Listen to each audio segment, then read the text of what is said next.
This Steve Jones Show podcast is now loading. The Steve Jones Show podcast is presented by Sunbury Motor Company, Purdy Insurance, and Brewers Outlet.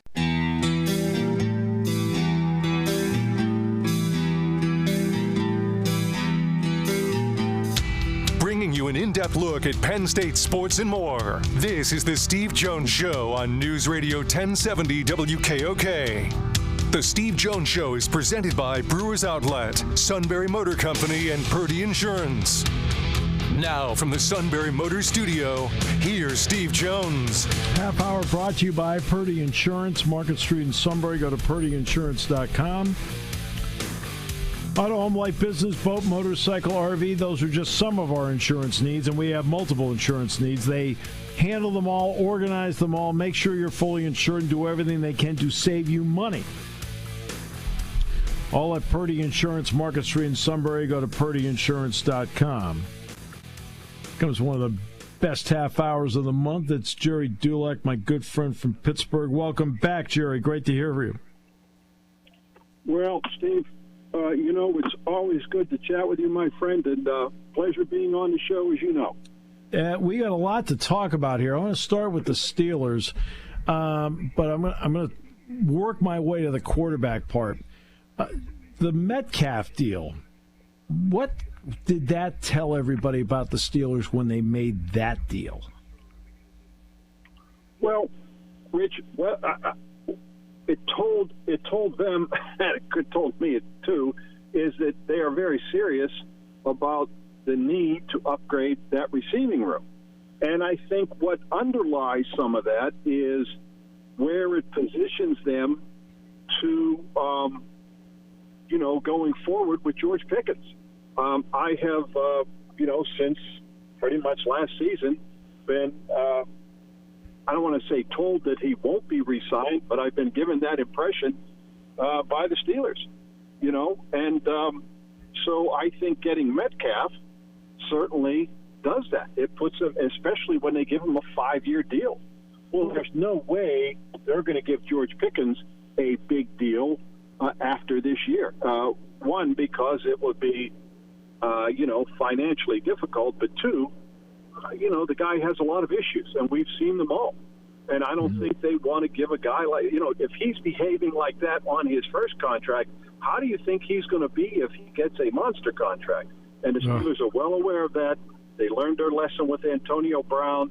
I don't see him getting a second contract with this team, and that's why I think the Metcalf trade puts them in position to be able to move on from George Pickens at some point. I don't know that it's going to be anytime soon because, look, they're going to go into next year. If your room is George Pickens and DK Metcalf, you get Roman Wilson back, who I know you're very familiar with from the Big Ten, and now they'll draft a wide receiver too, probably by day 2.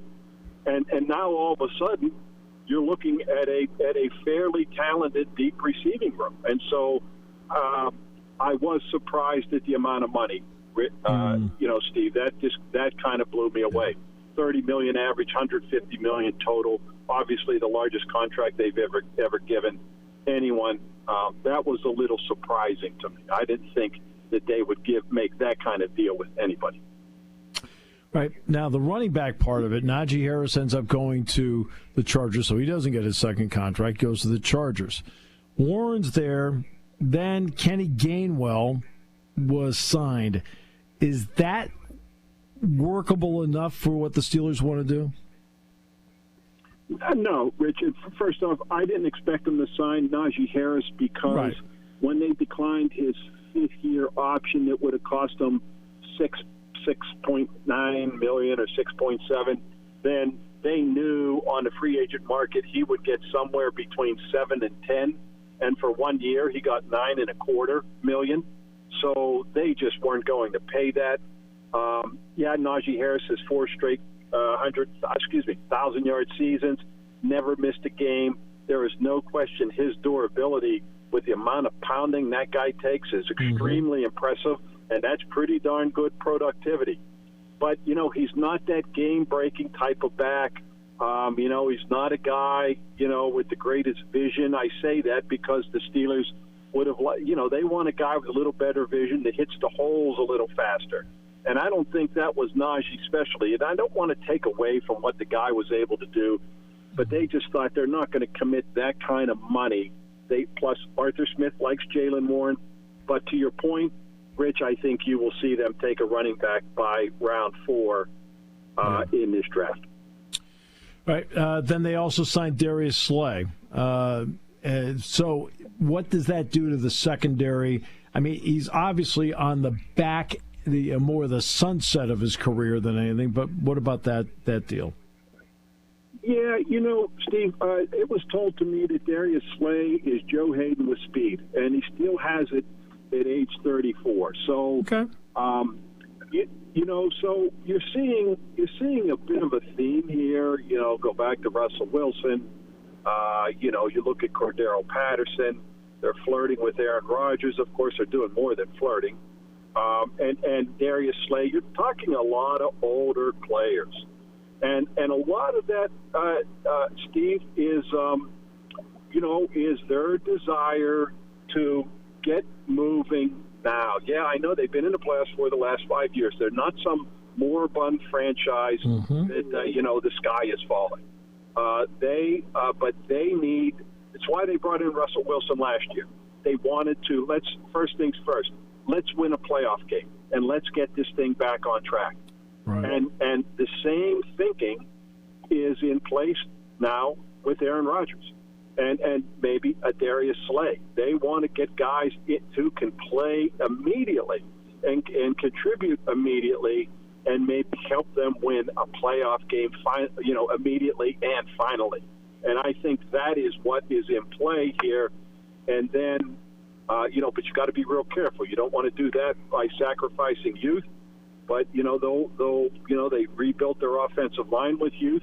I think their plan is to do it with the defensive line. If it isn't, shame on them because that's the biggest weakness on the team. Mm-hmm. But I think you see these older veterans. They're brought in for one reason, Steve. It's a great point. Now we're going to get to the quarterback part. Skylar Thompson and Mason Rudolph, no offense, do not appear to be the solutions. But it's not like they can't do things, but they're not the solutions. So between Russell Wilson and, of course, the rampant Aaron Rodgers rumors, what do you know about that situation at this stage? Well, I will tell you that Mason Rudolph was, they keep coming back to him, but and I understand, rightfully so. They shouldn't have kind of dumped on him the way they did, in all honesty. But they brought him back to be a backup. They didn't bring him in to be their starting quarterback. And they are waiting on Aaron Rodgers. I was told late last night, Steve, that it is not about money. It's just waiting for him to make a decision. And waiting for Aaron Rodgers to make a decision is, how precarious that can be. He's Aaron Rodgers. He's prone to bizarre behavior. Steve, excuse me, and I called you Rich now twice because I was just on the Rich Eisen show, so I apologize. That's fine. But I think he could decide to retire, and then where would they be? And then they would go back to Russell Wilson, which was always an option. But Russell Wilson is he's visiting the Browns today. And supposedly the Giants tomorrow. And to me, knowing Russell and his people, that tells me that he is tired of waiting on the Steelers and Aaron Rodgers as well. Russell Wilson would like to return to the Steelers. He has all along. But obviously, that was an option for the Steelers, but I think it was down the totem pole just a little bit. Okay. So is there any free agent signing that's happened to this point, even outside the Steelers, that surprised you, or has everything gone pretty close to what you might have thought? Well, I will, I am never surprised at anything that happens in free agency, Steve, because it points up the desperate nature of general managers who are trying to show their owners and fan base that they're serious about getting better. So you see the Jets, who rank right up there with the Cleveland Browns as the most dysfunctional franchise in the NFL, giving Justin Fields $40 million over 2 years. This is a guy who won 10 games in 3 years in Chicago, and then played only 6 games this past year, and yet they're going to give him that kind of money. And so he wanted to test the free agent market, and the Steelers thought, okay, you're going to go ahead. If you're going to, that's what you want to do. And you know what? I mean, he certainly played his cards right, but I mean the Jets. And again, it's the Jets, and we'll see if they're right. $40 million over 2 years with $30 million guaranteed is just it's a bit extreme for a quarterback who has done very little and in 4 years in the NFL. I think the Patriots, again, talking about desperate measures, giving Milton Williams $104 million. When he's about the third or fourth best lineman on that team, but he had a big Super Bowl. Just another example of teams. Oh, it happens every year, overpaying players, but I don't blame any of them for wanting to test the market because they know that money is out there. I've got to ask you some golf here because the Players is going on right now, but I want to go back to the Arnold Palmer. When you are fighting for TV ratings, can you explain to me why Jordan Spieth is not on your list of players that you at least somehow figure out how to get into the field? Yeah, and not just TV ratings. I think attendance at the events. Now granted, that was a signature event, so they were going to get a good feel. But not inviting Jordan Spieth or giving him an exemption and Ricky Fowler, to me, is just a stupid move as well. I agree. It is Jordan Spieth, because if Jordan Spieth would start winning again, as he did before, he is the most popular American player by far, understanding that Tiger doesn't play anymore. So, I don't know. I can promise you Arnold wouldn't have done that. But, Arnold's not here anymore. And so, it was surprising to me that they didn't allow him and invite him into the field. Because you and I both know as a tour, they're struggling right now. The live thing has hurt them. And the star power, I mean, there's going to be no issue at Oakmont. All the stars are going to be there. You qualify, you're in. So, and it's a major. But these other tournaments, I mean, no offense to some fine players. I mean, these are all fine players, but they're not draws. I agree with you, Steve. And, no matter, hey, look, Scotty Scheffler, God bless him, he is the number one player in the world for a reason. Yeah. But more people would go follow Rory McIlroy than Scotty Scheffler because, it isn't that he doesn't lack appeal. He's just kind of, and I don't want to say a bland character because he's such a great guy, but he's not the kind of guy who the people are going to knock down the fences to come see. And even though he is undisputably the best player in the world, Jordan Spieth has that capability. Jordan Spieth moves the needle. And with these elevated events, Rich, sponsors are having a hard time, and it's part of the reason why Honda dropped out after being the longest-running sponsor on tour. If you're not getting an elevated event, even if you do, now you have to come up with more money to pay the winner $4 million, and you have to come up with more money for the overall purse. And if you're not an elevated event, then you're faced with getting a field that's a Corn Ferry Tour field, and then people don't want to come to see that. People aren't going to pay for some of the advertising, the marketing, and corporate sponsorship that they're used to. And so it's become a tough deal all the way around. So, that's what's making life on the tour with the sponsors and the exposure and the popularity, a little troublesome right now. And it's a bit of a problem. It's not in dire straits, but it's not exactly at its peak right now. And in fact, I would argue that Ricky Fowler probably is a better draw name-wise for what the fans want to go out and see than even a great player like Scotty Scheffler. It's just something about Fowler they love. Yeah, especially with the young people.